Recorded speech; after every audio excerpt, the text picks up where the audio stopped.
जय हिंद। पिछली क्लास में हमने आपको पार्ट 1 और पार्ट 2 में मानव शरीर के जितने हड्डियाँ थे उसके बारे में हमने बता दिया था।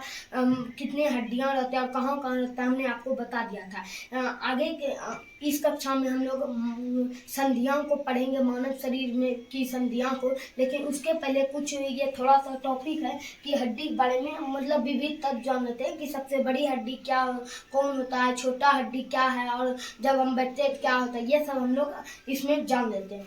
तो इसे समझिएगा मेरे साथ। देखिए, मानव शरीर की सबसे छोटी हड्डी होती है स्टेपिटल। हमने आपको बताया था कान में क्या होता है, 6 हड्डियां, जिसमें 3 हड्डियां रहता है, जिसका ट्रिक भी बताया था, मिलियस इनकम स्टेपिटल जो होता है वह मानव शरीर की सबसे छोटी हड्डी होती है। तो मानव शरीर की सबसे छोटी हड्डी कौन होता है, स्टेपिटल। और शरीर की सबसे बड़ी हड्डी जो होता है फीमर जंग। देखिए, युवावस्था में किसी आप अपने या माता पिता या भाई बहन का देखिएगा, ये जंग का जो हड्डी होता है बहुत बड़ा होता है। तो ये जो हुआ, ये सबसे बड़ी हड्डी होती है फीमर, जो जंग में होती है। ठीक, शरीर की सबसे छोटी हड्डी स्टेपिटस होती है जो कान में होती है। शरीर की सबसे बड़ी हड्डी फीमर जो होती है जंग में, पैर में। बता दिए शरीर की जो सबसे कमजोर हड्डी होती है, सबसे कमजोर जो हड्डी होती है कैल्वी। अब ये नहीं कि कमजोर हड्डी है तो इसको मार देंगे तो टूट जाएगा, ये चीज नहीं है। बस ये कमजोर होती है हमारे हड्डियों जो हड्डी रहती है जैसे फीमर, ये सब की तुलना में ये थोड़ा कमजोर हड्डी होता है। तो शरीर की सबसे छोटी हड्डी स्टेपिटस, शरीर की सबसे बड़ी हड्डी फीमर जंग, शरीर की सबसे कमजोर हड्डी कैल्विक होती है। कैल्विक यहाँ हमने आपको बताया था, यहाँ पर होता है कैल्विक। और शरीर की सबसे मजबूत हड्डी जो होती है जबड़े की हड्डी होती है। ये देखिए, ये जो है ये यहाँ जो रहता है ये हुआ जबड़े की हड्डी, ये बहुत ही मजबूत होती है। ठीक, तो हमसे पूछेगा शरीर की सबसे शरीर की सबसे मजबूत हड्डी कौन होती है, जबड़े की हड्डी। ये सब 1 नंबर के लिए ऑब्जेक्टिव में क्वेश्चन आ जाता है, इसे याद रख लीजिएगा। ठीक, तो शरीर की सबसे मजबूत हड्डी कौन होती है, जबड़े की हड्डी। और शरीर की सबसे चमकीली हड्डी, चमकीली मतलब जो सफेद ज्यादा मतलब चमक होती है, वो किस हड्डी में होती है, वह टिबिया में होती है। हमने आपको बताया था यहाँ पर फीमर, पटेला, टिबिया, फेबुला, पैर में ही होती है टिबिया। वह क्या होती है, शरीर की सबसे चमकीली हड्डी टिबिया होती है। शरीर की सबसे चमकीली हड्डी टिबिया होती है। शरीर की सबसे छोटी हड्डी स्टेपिटस, शरीर की सबसे बड़ी हड्डी फीमर जंग, शरीर की सबसे कमजोर हड्डी कैल्विक, शरीर की सबसे मजबूत हड्डी जबड़े की हड्डी होती है। शरीर की सबसे चमकीली हड्डी टिबिया होती है। पैर की जो हड्डी होती है यह खोखला होती है। ये सब जो पैर का हड्डी होता है ये सब खोखला होता है। ठीक, तो पैर की हड्डी याद रखिएगा कि किसकी हड्डी खोखला होती है, तो वह पैर की होती है, पैर की हड्डी खोखला होती है। ठीक, और ये जो हमने आपको बताया था पटेला, जो घुटना में जो रहता है पटेला, यह सिस्मोइड बोन का बना होता है। यह किसका बना होता है, पटेला सिस्मोइड। एग्जाम में यह कभी कभी पूछ देता है कि पटेला किस हड्डी का बना होता है, तो सिस्मोइड बोन का बना होता है, सिस्मोइड बोन का बना होता है। और जब हम बैठते हैं तो ईसीएस नामक एक हड्डी होता है, ईसीएस नामक हड्डी पर जोर पड़ता है, जो पेल्विक का भाग होता है। पेल्विक यहाँ पर हमने आपको बताया था, यहाँ पेल्विक होता है। जब हम बैठते हैं तो ईसीएस नामक हड्डी जोड़ पड़ता है जो पेल्विक का होता है। ऐसे बढ़िया समझेंगे। देखिए, मांस और हड्डी मिलकर मांस मतलब शॉर्टकट में लिखे मांस मतलब मैस्कुलर। ठीक, मैस्कुलर मतलब मांसपेशी। मैस्कुलर और हड्डी को बोन्स बोलते हैं। एम और बी मिलके क्या बनता है, टेंडम बनता है। ठीक, मांसपेशी और हड्डी, देखिए इसे समझेंगे। मांसपेशी और हड्डी जहाँ पर मिलता है ना, तो उस जगह टेंडम कहते। जैसे यहीं पर देखिए, यह मांस हुआ और यहाँ पर पटेला हड्डी हुआ, तो ये दोनों जब मिलता है तो इसे क्या कहते हैं, टेंडम।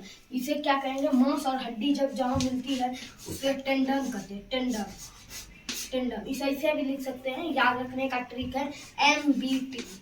एम से मस्कुलर हुआ, बी से बोन हुआ और टी से टेंडम हुआ, MBT। और मांस मिलता है तो उसे सेस्कुलर कहते हैं। मांस मिलता है तो उसे सेस्कुलर कहते हैं। ठीक, सेस्कुलर स्पेलिंग में आ रहा है, याद लिख लीजिएगा, इसे हम लिखा देंगे। मांस और मांस जहाँ मिलता है उसे क्या कहते हैं, सेस्कुलर कहते हैं, सेस्कुलर। ठीक, तो इसे इसका भी याद रखना ठीक है, MMC। मांसपेशी जहाँ मिलता है उसे सेस्कुलर कहते हैं। ठीक, मांसपेशी जहाँ मिलता है इसे सेस्कुलर कहते हैं, इसे क्या कहते हैं, सेस्कुलर कहते हैं। और मांसपेशी और और जहाँ हड्डी हड्डी मिलता है उसे लिगामेंट कहते हैं। जहाँ हड्डी हड्डी मिलता है उसे क्या कहते हैं? लिगामेंट। तो इसे याद रखिएगा, ये महत्वपूर्ण है। मांसपेशी और ये मांस और बोन जहाँ मिलता है उसे टेंडन कहते हैं।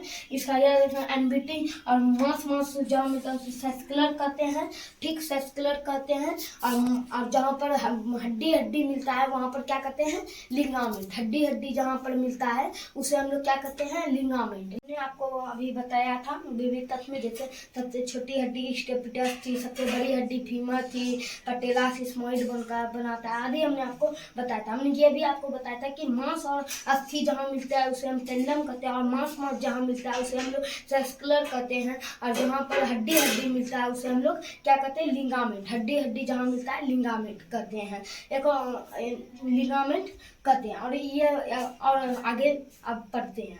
देखिए, हड्डियों के बीच में साइनोवियल नामक एक द्रव पाया जाता है, ठीक। हड्डियों के बीच में साइनोवियल नामक द्रव पाया जाता है। ये बुढ़ापा में उसी की कमी से गठिया नामक रोग हो जाता है, जिन्हें बूढ़े सब देखते धीरे धीरे उठ नहीं पाते हैं, मतलब बहुत जोर दुखता है, मतलब उसको गठिया रोग हो जाता है। कि तो गठिया रोग किस रोग के कमी से होता है? साइनोवियल नामक द्रव की कमी से होता है। गठिया रोग साइनोवियल नामक द्रव की कमी से होता है, जो हड्डियों के बीच में पाया जाता है, ठीक। हड्डियों के बीच में पाया जाता है। और खोपड़ी में देखिए, खोपड़ी ये जो है ना, ये है खोपड़ी। और यहाँ देखिए खोपड़ी में खाली खोखला जगह है, यहाँ पर खोपड़ी में खाली खोखला जगह आता है, जिसे क्या कहते हैं? Foramen magnum. ये क्वेश्चन पूछा गया है कि खोपड़ी में पीछे की ओर जो खाली जगह होता है उसे हम लोग क्या कहते हैं? उसे हम लोग फोरामेन मैग्नम कहते हैं। फोरामेन मैग्नम कहते हैं। क्या कहते हैं? Foramen magnum. अब हम लोग अस्थि कोशिका के बारे में जानते हैं, ठीक। अस्थि कोशिका के बारे में जानते हैं, ऑस्टियोसेल के बारे में। तो सबसे पहला जो अस्थि कोशिका में है वो है ऑस्टियोक्लास्ट। ठीक, मेरे साथ बोलते चलें, याद करते चलें। अस्थि कोशिका ये 3 प्रकार के होते हैं। अस्थि कोशिका 3 प्रकार की होती है। सबसे पहला नंबर में ऑस्टियोक्लास्ट, ऑस्टियोक्लास्ट। देखिए इसका क्या कार्य है? ऑस्टियोक्लास्ट का, यह खराब अस्थि कोशिका को खाकर खत्म कर देता है। इसका कार्य क्या है? यह खराब अस्थि कोशिका को खाकर खत्म कर देगा। यह खराब अस्थि कोशिका को खाकर क्या कर देता है? खत्म कर देता है। यह खराब अस्थि कोशिका को